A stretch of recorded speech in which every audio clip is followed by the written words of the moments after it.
Yeah. All right, call to order the Building Grounds Transportation Committee meeting. Roll call, Mr. Granlund. Here. Mr. Hirsch. Here. And myself is here. The notice of the meeting was posted on the district webpage, published as a legal ad in Superior Telegram, and posted throughout the district according to the school board policy. First on the list, resale of used vehicles and surplus items. Yeah, so you guys have a list of what we are looking to potentially get rid of. It's really divvied up into two sections. There's a series of different pieces of equipment from the tech ed program that, for lack of a better term, it's not used. The tools have been replaced by other machinery throughout the years, so they're still functional but aren't being used. So Stuff sitting on the side. they're, no pun intended, collecting sawdust. Mr. Charlier and I chatted, and there's a list of items that we would like to basically just, there is some resale value. We're not talking a lot of money, but there were things that were purchased and are not being used by our tech ed program.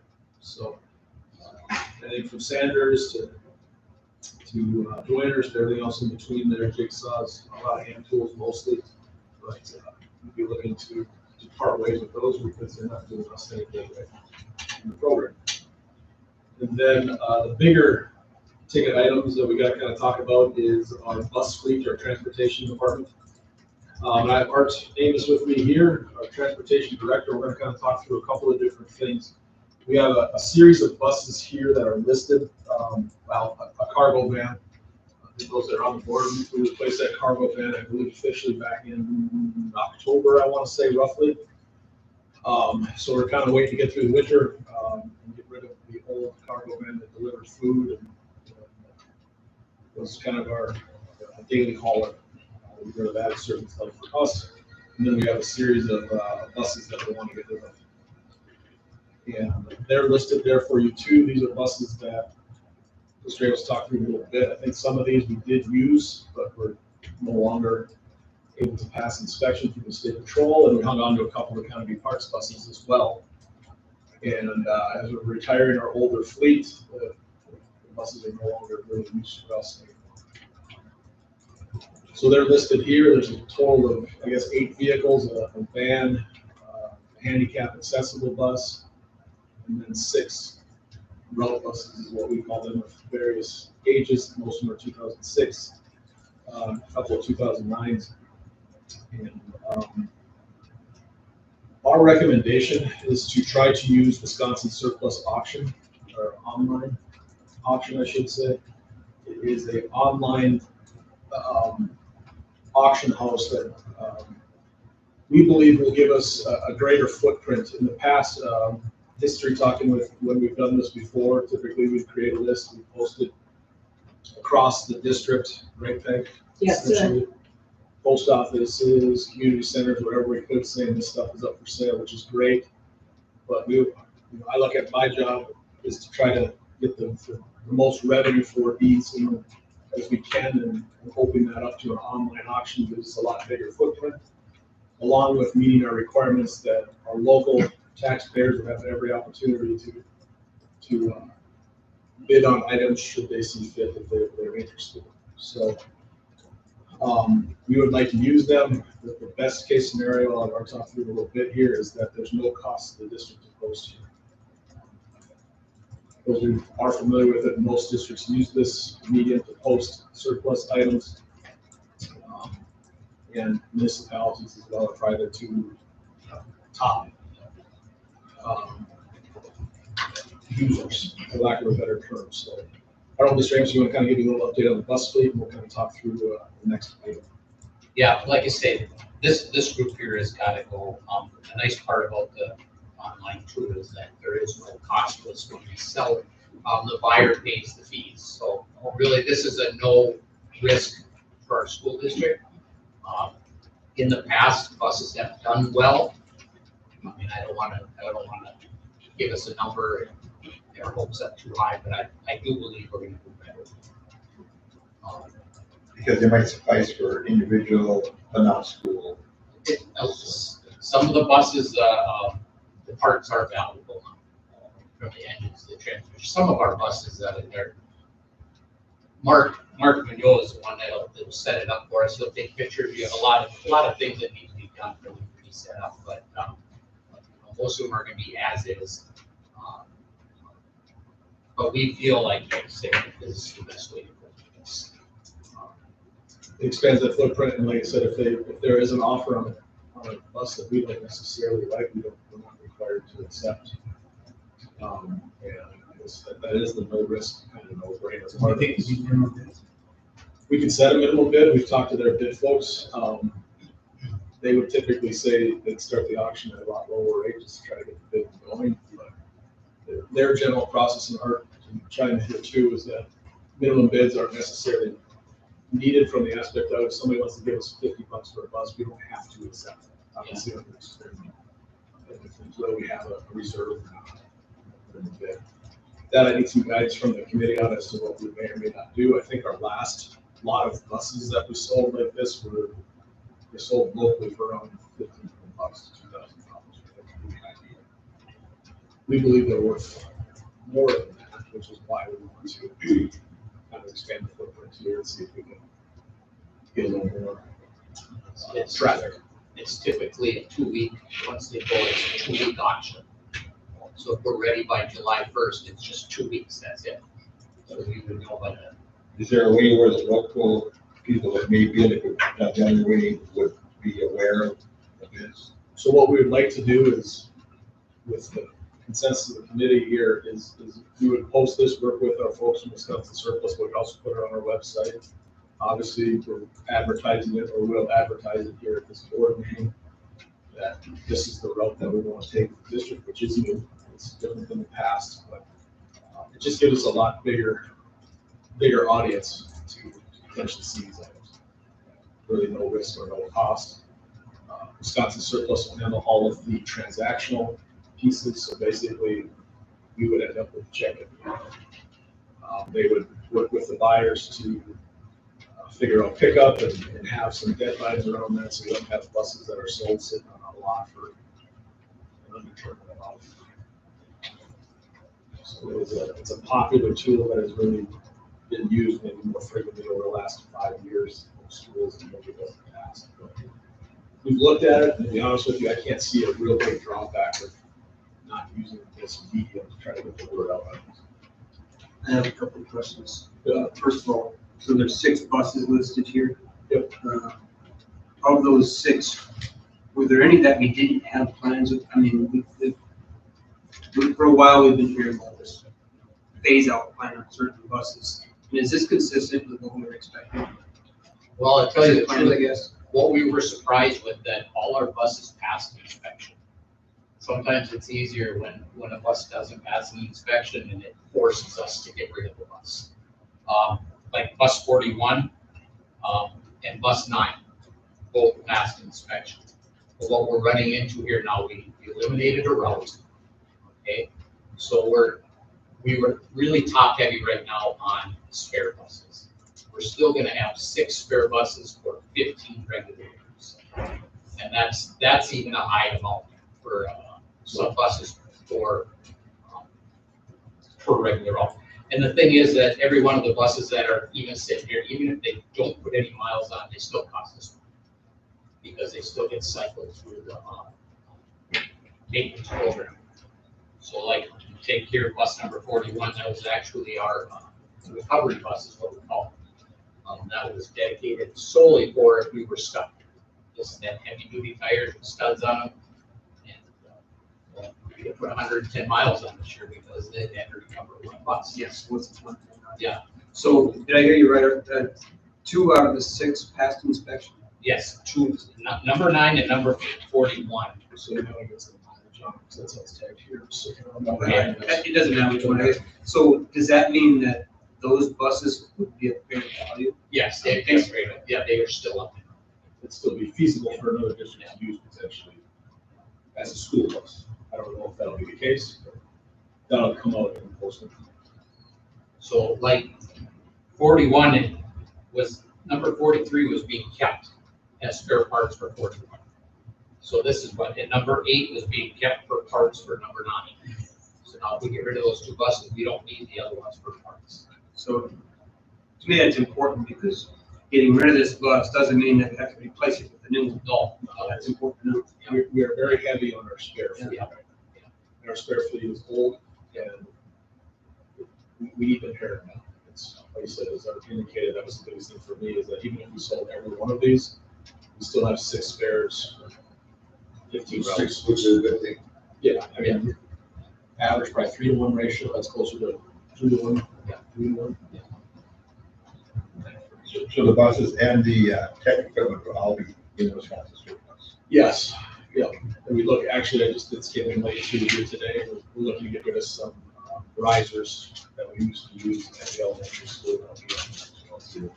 Used to have them tucked in storage for a long period of time, and we'll see if we can get rid of those as well. So, any questions on that? Because this will kind of go into another conversation that we want to have. I just have, I can two more other things. First, easy one. As we're talking about promotion, I know our Facebook posts get good visibility, so that'd be a great place to put a link to that auction. My second is a question. Who is going to be reviewing or responsible for creating some sort of a legal bill of sale? That's Wisconsin surplus and all of that. Is that going to cover us as a district? Yes. Just want to make sure that we're not. So that's it. From my chair, that the other no-brainer, this is not a risk for us, there's not a cost for us, but they handle all of that particular aspect, which I'm happy. I expected some kind of work on our end, but essentially it's going to be making sure we get the title to the purchaser. And then there's no liability on behalf of the district. So as is, that'll be basically clearly stated within the bid documentation. They advertise it pretty straightforward. And then what we would need for the record is the consensus from the committee that you're gonna recommend approval for the full board. Sounds good to me. Yes. Yeah, I would recommend. Thank you. So we'll have a motion at the regular meeting. At the regular meeting.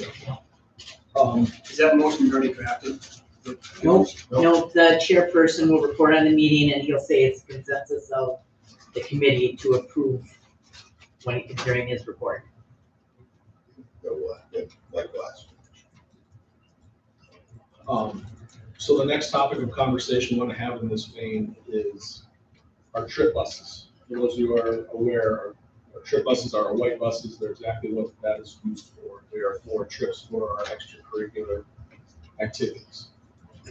I'm going to kind of let you take it over from here. I'll talk through some of our thinking around how we can potentially use these to our advantage and the issues that we're having with them, or some of the hurdles we have.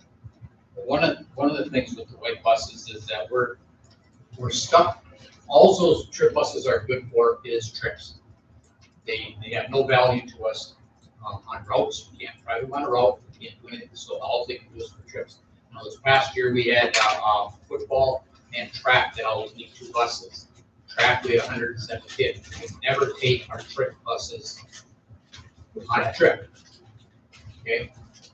One of the problems with those trip buses is, like we say, that's all they can be used for. They're getting up close to the 100,000 mile, which is normally in history is that's when we start to. If they would have been yellow buses at 100,000 miles, they would have been transferred into a route bus. We don't have that option to do that with those trip buses. We all know there's a lot of history about why we got those white buses, and I don't think a lot of it. We're not going to go down that road. It doesn't matter what happened in the past. They're of no value to us. We have a chance, if we could sell these white buses on Wisconsin surplus, we have the opportunity to try to right or wrong.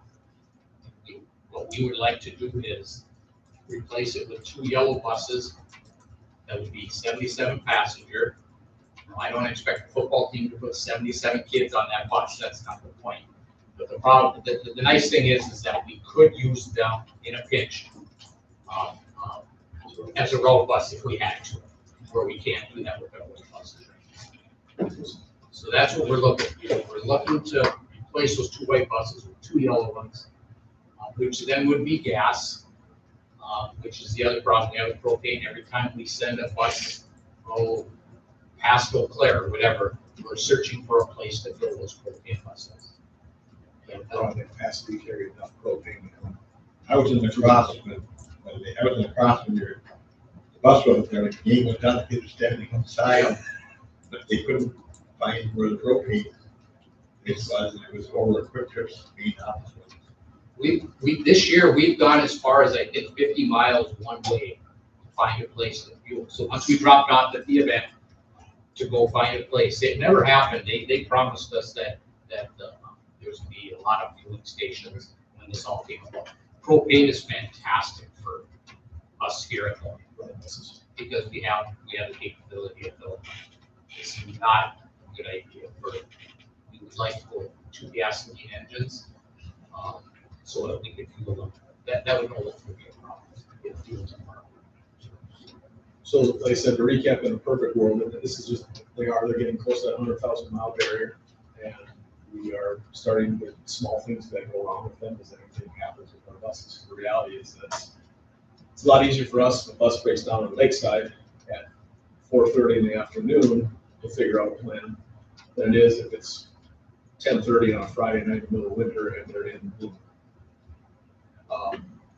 So we're kind of at a point where those buses are starting to have just minimal issues as they do based off of age, but I know it keeps you up at night, and then also trying to figure out, okay, if something goes wrong here, or something doesn't work, what is the backup? Unfortunately, the backup is sending somebody down.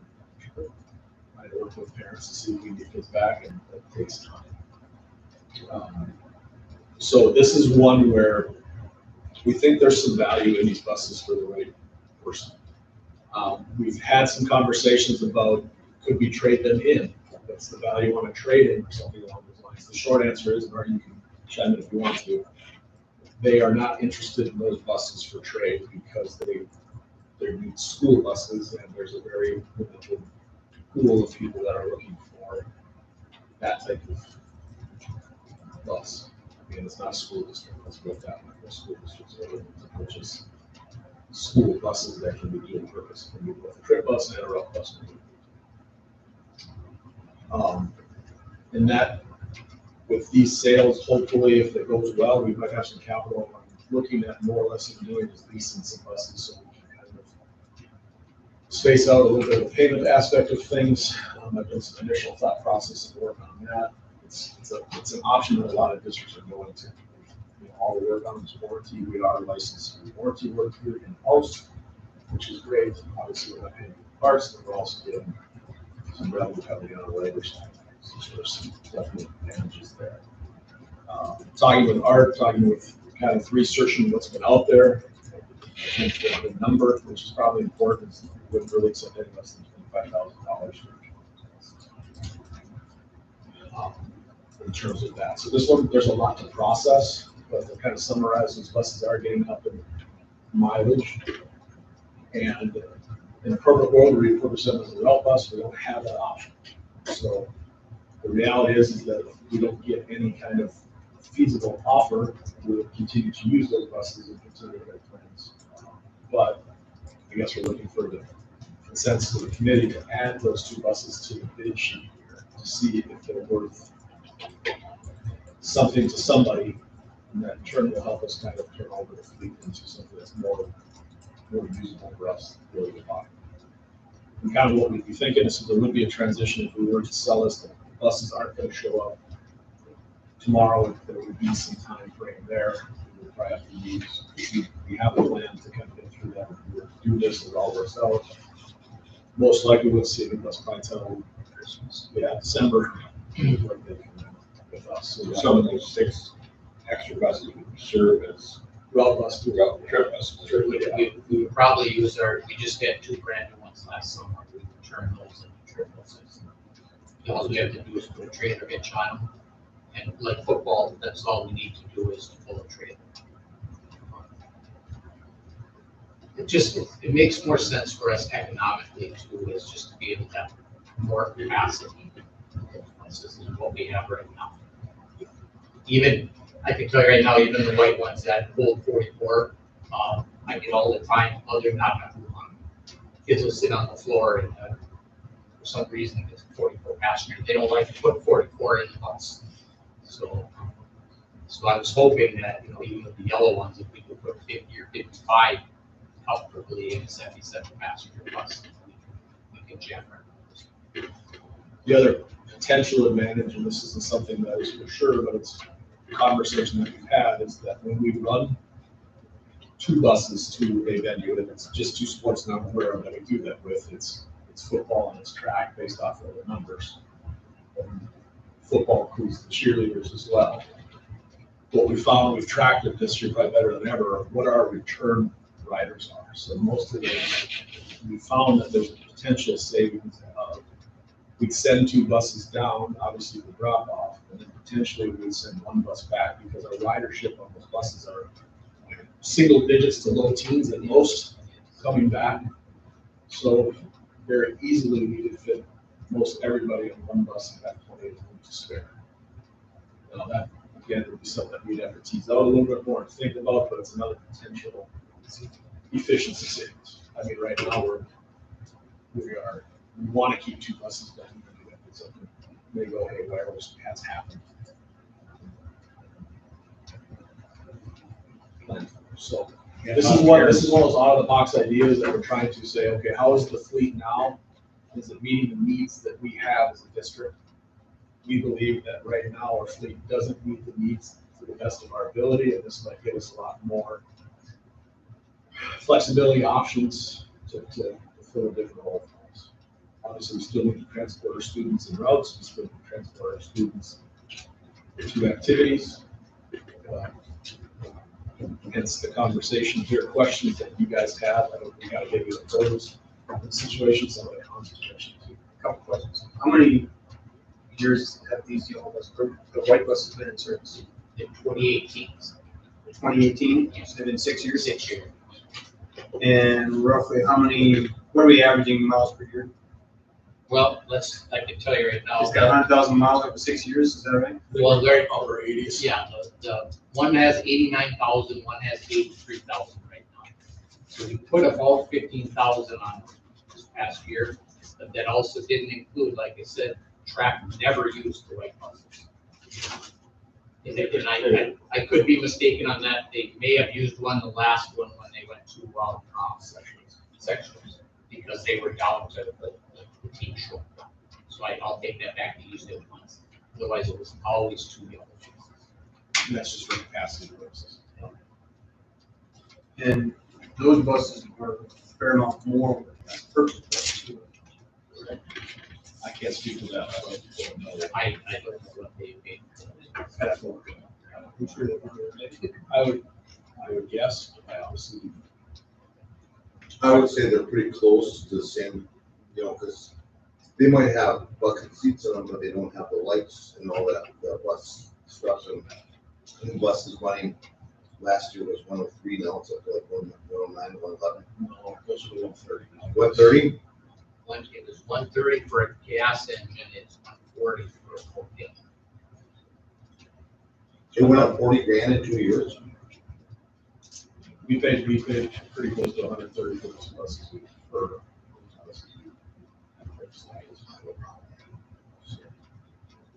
Do we owe anything on them?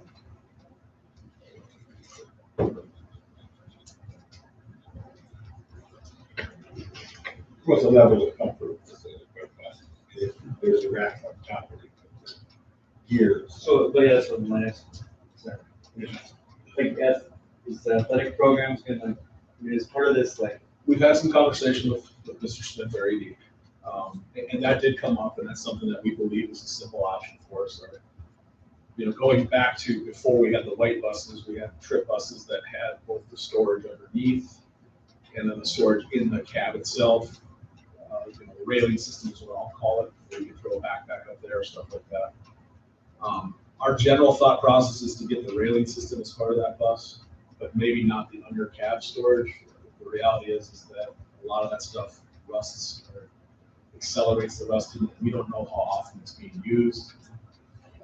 I can speak to our football program anyway. We don't use it a ton. And when we do use it, typically it's on a trip home where the student's getting off that covered wagon or we're going towards action somewhere in rural, it's a lot easier for them to grab their bag off of the front seat versus trying to get in the trailer at 10:30 or 11 o'clock at night. That is an option we can add later if we feel like we want to. Mr. Smith's big thing was, well, are we looking to put 70 athletes on? No, we're not trying to put 70 athletes on a bus. That's not the intent. But this one's a little bit out of the box thinking. If the committee's not comfortable with it, I understand, but part of the task that Art has worked hard on and his department is trying to see how is the way we can do the job that we all want to do as efficiently as we can possibly. This one, if the numbers work out on the sale, if we were to put it up, would help potentially give us some more flexibility. The reality is, if the numbers don't work out, if somebody wants to give us $5,000 for those, that we would say no. That's not going to work for us. The minimum bid that we'd be looking at for them is $25,000. If you could get 25, 30, that's a win-win. They're still worth it. You know, they're still worth something. Somebody that has the right setup, I don't know, I mean, we've seen the buses that get converted into campers and RV type things, you know, there's still good life in those buses. The right person. Remind me, regardless if we sell the white buses, what is your plan this year for buying a new bus? Don't have it right now. Yes, it So was it on the table? wasn't on the table. Part of that's the out of the box thinking. All of our buses passed inspection. That's right. So selling these white buses is going to drive us into the purchase of new buses, which we didn't have planned. Correct. But there's a need there because our fleet is not here. This is an opportunity to potentially work on that issue. The one nice thing that the previous director, he held back a propane bus. He held it back as like it was our third trip bus. And it was very seldom used this year. And so when we went down a route, we eliminated a bus. Now we're going to bring this bus that he held is going to become a road bus. So it was almost like we got 2 buses this year as far as our numbers, if that makes sense. So we don't have to replace one of the buses, so one of the 16, plus we have that one coming in the fray. Now this one potentially is another 1, maybe 2, depending on how these sales potentially go, without taxing Fund 10 on the lease sale, because we have the revenue for starting that process. Basically, we should have a year to bring on the process. Yes. For trip buses, is it maybe this, well, this is for your rent coach buses, which I think they're cutting down, so it must be more to do that. But Yeah. like an option like that where you rent them, or I it's can't gotta be speak to more, the- I guess. I can't speak to the cost. I know from our chair, it would be, some of our drivers do depend on that income. Oh, sure. That's part of the equation. And I don't know if you would add to that, Mr. Newsom, or not, but I wouldn't assume that we would save thousands of dollars by going a coach. And we still do it for state trips, as practice has been. Obviously, that's something special for our student athletes. At this point in time, I wouldn't be able to tell you what it would cost. I think the versatility of doing this will be the major factor. I can see the versatility, I can see the inconvenience. I haven't locked in on the business case yet. In other words, I'm using the camp that when it comes to my own personal vehicles, you know, the most economical vehicle to drive is the one you already own. If we don't own anything, it's only, I'm not sure what our overall cost per year is to maintain these and own these things. But it seems like it seems like it could probably go another 800,000 miles, which is another, quite a bit of time. So I'd like to see a little bit more of what that strategic plan is as far as running the numbers. Because if we didn't have plans to buy a bus, Let me now's not the rephrase. time to add it to the budget. And that's from my chair. there's always a need for buses, you guys have heard me say. Yeah. We need probably about 6 new buses. Yeah, it needs to be a plan, right? Now, funding stream wise, that's a different animal. The want is there, the need is there, the how is what my chair is trying to work out along with our. This was an idea that we've talked through as a possibility to at least start that process without having to go through the borrowing aspect of things. And it's a little bit of a way to essentially take a trip bus fleet that can only be used for trips that isn't today meeting our needs as much as what we would. Coupled with the aspect of that, yeah, we may be sending buses down the road that we're gonna have issues with. Well, things break down. But it's also the point where you're getting most bang for your buck, these buses, right? So like, that's why you see guys driving these trucks sometimes, when you get that point, you go trade in, a new truck. So like, 25 grand. Most of our, but if we don't get that, then we're just using them next year, so, you know what I mean, like. Trying to get right now would be the best, looks like it's the best bang for your buck, because if you wait, well, it's another, whatever. buses are the $100 one, now, you're not getting nothing. buses are the one unique commodity where we're gonna buy one for $130,000. And 10 years down the road, we're hoping to get $5 grand. Which is really sad to say out loud. But it's the reality. They don't hold their value, at least from school. My biggest concern is the fueling stations. There's not a fueling stations on that path where our kids have to go. When you have those long trips, and then if they're going 50, 60 miles out of the way to just fuel up and come back, it's like you're wasting extra fuel there, so. And I'm still trying to wrap my head around the whole thing, less than gas. Propane's work great for rough buses. Yeah, We would not want to change that. This is strictly, if there were propane fueling stations along the way that we had with our gas and diesel fueling stations, we would do propane. But from a truck standpoint, we don't have the same fueling stations, refueling. This is one, if ultimately, if the committee wants to table, we want to do a little bit more research on it, we certainly can do that. There's no rule against posting these buses in July, and potentially looking at doing another one in August. Cody, nobody knows the budget better than you. I will say that if we can get a little bit of revenue, it helps me fix a problem that I know is not a one-year fix, right? 6 buses at $130,000 per, I don't have that kind of money just sitting around doing nothing, right? It's, this is an idea that transportation came up with, and we talked and have kind of tweezed it out. I think it's an opportunity, in my opinion, to at least explore, and if the numbers don't work out, like I said, I would not sell those buses for less than $45,000. If somebody comes in and offers us 15, I'd say no thank you. That's not fiscally responsible for the district. But if they come in and hypothetically get over that, then we'll have some revenues potentially to start our replacement process that really needed to be started about 2 years ago. We had to buy 2 last year because 2 failed. We borrowed for those. We'll pay those off in short order, but I'm trying to figure out ways to potentially get buses without having to borrow. I'm starting to build a budget where this is a fixed cost. We know we're gonna have to replace, usually, I'm gonna say 2 buses a year is a general rule of thumb in order to keep our fleet that we've had. I think this group of buses was bought under energy efficiency exemptions. It was a big grant, which was great, but now we've kind of come due on that.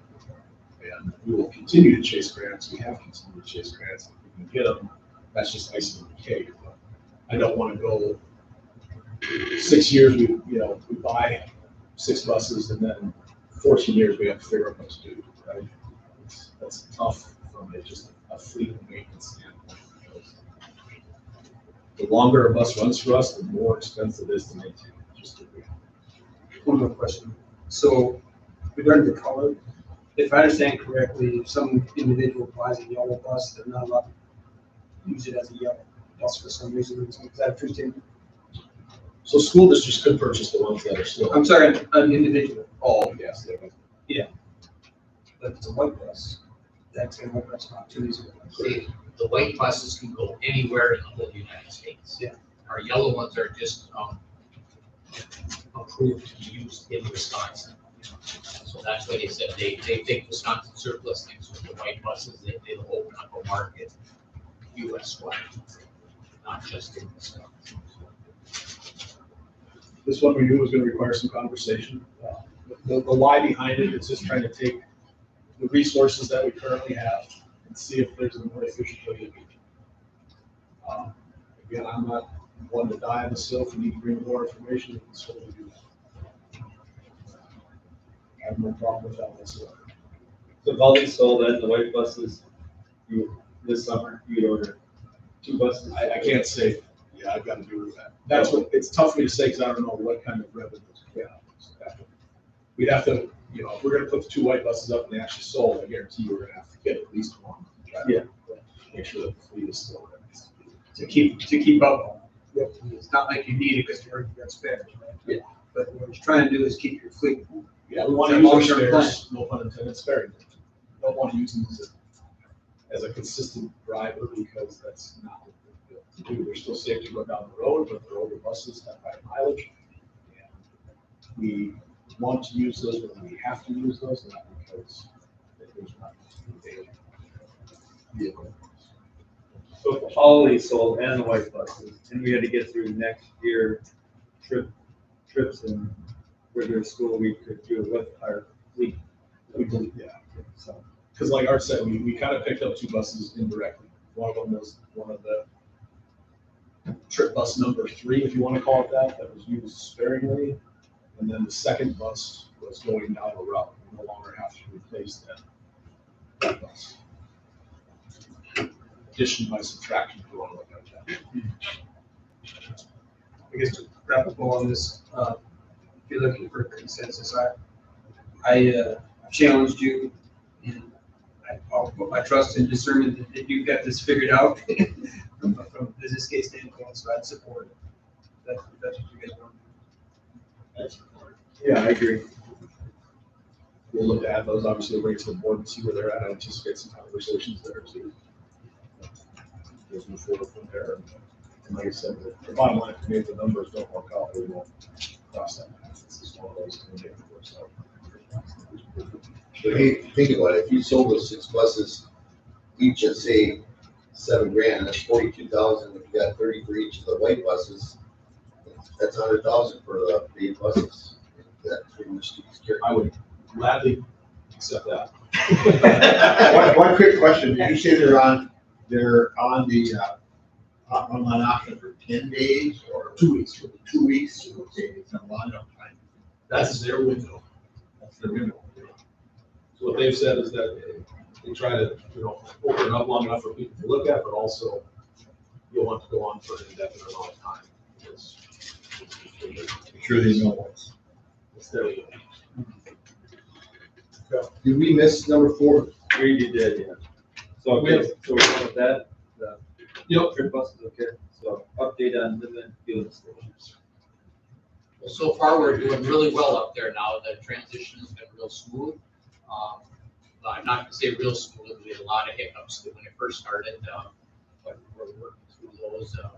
We now know how to bypass the system if the internet doesn't work, we know how to go into the pump and we can make it work. It's just been a big deal for our school district because we were paying north of $2 a gallon from our previous supplier, and this past year, or once we went with them, we were down to $1.45. So every time we were getting a truckload of propane from Como, we were paying right around $600 for the same product. So Midland's been real good to work with so far. Is that contract? Midland contracts is 7-year. 70? So It's not, but it's not a fixed price or something. No, that'd be great. If they wouldn't do it, I'd try. What is the pricing? So it's basically, we will get our, as I understand the propane roll, it runs from September 1st to April 30th. Right on that. Yes. And then, so we'll have a good idea, probably mid-summer, what our contracted price is for the majority of our school year. And then from there, well, really, basically it's May and a little part of June. In terms of what our buses run. will have, so. But normally we So see. did we agree on some we see a decrease. percentage above some value or something, or what did we agree to? Well, it's I not- think that was rack rate, this is confusing for me too, but it's rack rate plus 50 cents. Is what it, so whatever the rack was, whatever propane is on the open market, is added 50 cents. And I think a bunch of that money then paid for They the feel facilities up there. So basically, the flood of the pumps. So, and right now, we're not on contract, but typically in the summer, the price is lower. We just got a bill here at the end of May, which was the same price that we were, the $1.45, and I called the guy and he just says there's miscommunication. It didn't get communicated right then, so we should do another bill. I assume it's going to be lower than the seeing how propane did not move this year. It should be lower. And I think it's important for our committee to know, it's the same thing for the previous, well, at least first year I was here, but before that, that's pretty typical that they're locking prices for September. But April 30, then after that, it's gonna be more. So, which from a planning standpoint, from my chair, is really nice to know, because we know roughly what we're gonna burn in gallons. Isn't September a nice time of year to walk in? I mean, yeah, before the season, right? Get the almanac. So no issues or concerns with? Oh, they're working some of the hurdles. Yeah, the drivers are doing real well with it. There was, like say in the beginning, that the pump didn't want to turn on. And we were getting a lot of issues. So it's been pretty good for us. Sounds like we've kind of maybe potentially some of the other, I've heard through the grapevine that some of the other school districts that use program start having some conversations with their public providers about the possibility of we need it. So, The only other question I have is there any training that's offered that's geared specifically towards safety? In other words, I want to make sure that anybody's doing this, there's no risks, and people are well trained and educated on the safety side. The first day that we used it up there, their people came down and they did a training session on it. It was basically, this is no different than what we were doing down at ours. You know, they have the opportunity to use gloves. There's safety glasses if they choose to. They show them where the shut-off valves were. You can't use a cell phone, you can't smoke, you can't, you know, you have to shut the bus off. So they did do a training. So anybody that is filling has been trained. Yes, yes. The drivers seem happy with it. Yes. Quicker, right? Or It's, well, twice as many buses as other. Yeah. Yeah, so there's 2 buses. didn't ask for it, they wanted a bathroom up there, Cody's working on that, they wanted, We got a bush. yeah. Big tank. That's gonna take a while for us. Yeah. I'll tell you, it has cut down on traffic down the bus garage, you know, because they'll drop off kids at the elementary, go right up there, and a lot of times we don't see as much. All right, so number 5, so update on revisions to the activity field trip transportation billing costs for 24-25. We did that one. We gotta talk through this one quickly, I don't know. If you wanna take that one up, that's the dollar also.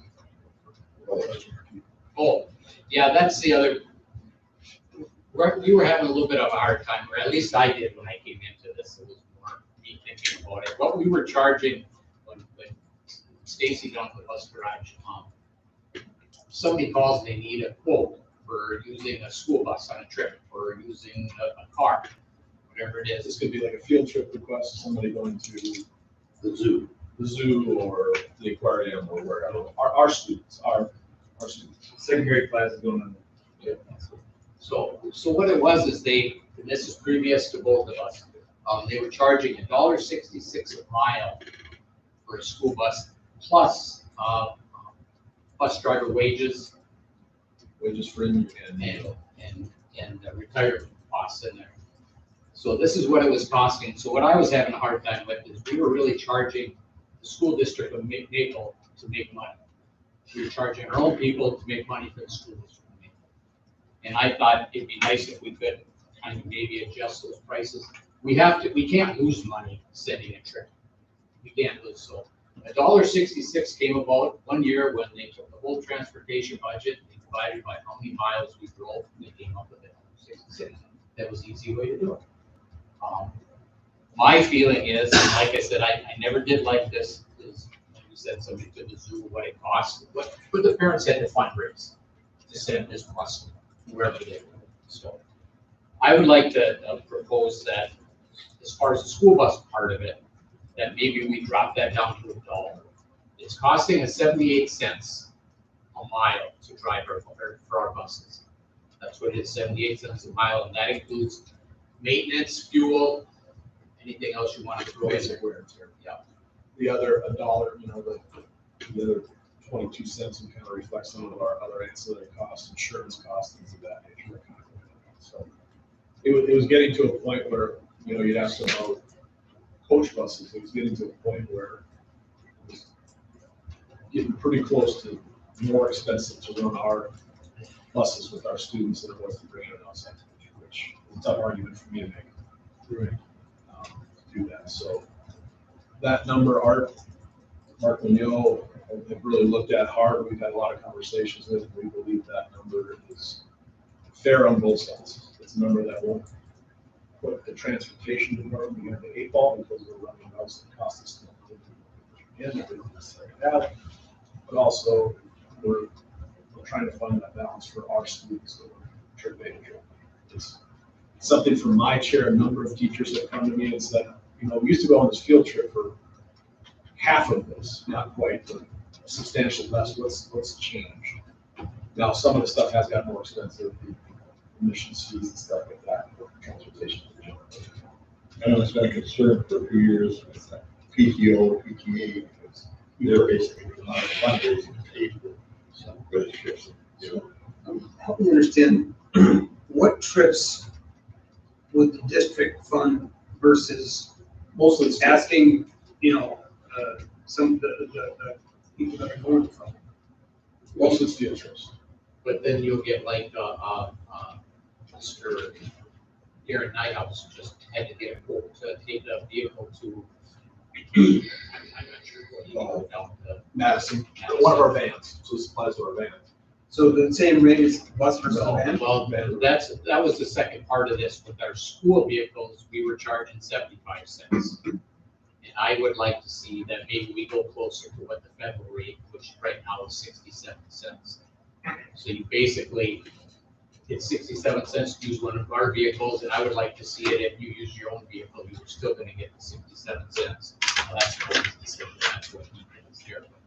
That's a bigger conversation, right now it's 50, just stuff like that. Yeah. That I think is another conversation. But I don't believe, talking with Ms. Janigo, this didn't come to the board last time when we made this change. We feel it's important. This is a conversation that our transportation committee is part of, and then culture. But essentially, we'd like to move from 166 a mile for the bus down to $1. They still have to cover the salary and fringe of the driver, and if you get a meal, and then when they call. So If you took this past year, what's the net impact of the district? down there off the top of my head, I'd have to remember. I don't have that, I apologize. Is it in the tens of thousands? Probably not. It could be, we're not too far off. We've gotten back in, so field trips have really started to come back full swing. We've gotten through the COVID stuff. That's in the rearview mirror, so. I would say the field trip season this year was probably as normal as what we've seen in the past, in terms of volume. The year before that was still a little bit of transition. And obviously, we did I think I'm definitely for this. I think the complaints they lodged previously were founded. Are they gonna, my question is, they complained at $1.66, are they gonna complain at $1 too, tomorrow? No, I think they'll be happy that that's, these are field, they're volunteering their time, raising money like crazy for kids on field trips and charging. I understand that, I just wanna make sure that it could be, we'll get the same response.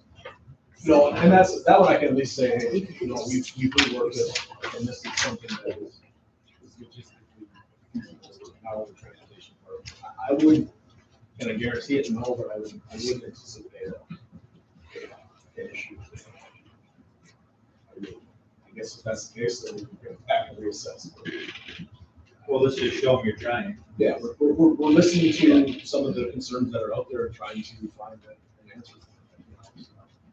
First, everything's free. Right. I always like to joke, my God, it's really easy if I say yes to everything. So Does this require a motion from the board? I think we wanted to, from the aspect of, we just want to be transparent with this and make sure that we're walking it through the process. Bring it to this committee and then to the board, at least documents and provides history. Is this in like a written policy someplace? Where does this actually live? This is a practice. It's a practice. So we're being proactive and bringing it to you and saying, hey, we'd like to make this change. Yeah, just- Much less. I'm just trying to understand what needs to be revised, you know, that's it. It's the dollar amount per mile essentially. Just that you agree to the dollar amount. And then from this point forward, this would be the history to where you would, if you would have to bring it back again. This would be the starting point because it would be official. It would bring it out of the transportation business office into the board decision. Can we get a consensus on I that? think we all, or I agree on that. Yeah, I'll I definitely agree. The last one to move along here, we're trucking along, just an update on the football field. So if you've been down to the parking lot, they are, as I joke, growing grass right now. So there's green going in there. I think we're working from the south end zone to the north and probably around the 45 right now. It might be a little further. They're past it, yeah. There you go. So we are, this is more just an FYI to the Building and Grounds Transportation Committee. We are moving on that project. Hope to have it completed within the next, I guess it's tough for me to give an exact timeline. I want to say 10 to 14 days. Can we get Mr. Ginsman to get the band to the fight song when they hit the end zone? You know what, actually, if they're not there, I've already got it ready to key up on the PA. There you go. They're ready to go. I can't confirm all the turf is here in the parking lot. That was the last delivery was Saturday, so they need to lay is in our possession. And we had a really nice, all three TV stations were here today. And Synovus was here and they did they presented us with a check and kind of did a PR thing with them today on it. And then in a week or two, we'll bring you back and have Cinch here to do that. Cinch is going to come today and Maria wants to come in for the service done to take pictures and do that. So we'll have another good hit, but it should have been on tonight's news on all three networks. So that's just an update there, nothing more than that. Okay. Any unforeseen challenges of the project so far? They're a little bit behind the rental equipment that they had is twice broke down. So it's been probably the biggest hurdle. It's trying to get rental equipment. But Rossville came up Thursday, right? Yep. Thursday was it? Ross Rattler from Rattler Corporation, they're the third party vendor. You walk the site with us, with them, talk through the projects, and come up again, kind of do a punch list check out, make sure that's done. The crew from Midwest, for the record, is, at least in my experience, it's been great to work with. They started with 3 guys on the tear down, but 6 guys down there now on the install. So They said that the base, for the first time in the field, was immaculate. It was so solid. It drains really well. We've never, with all the rain we got last week, it was in one state. There's certainly enough sand. there's a lot of There's So, a lot of sand. Hundreds of truck names. There's a lot of sand. Yes, sir. Okay. So there you go. I want to make sure the board, or the committee do that as well. All right, thank you. So now I need a motion to adjourn. so moved. Second. All in favor? Aye. Check.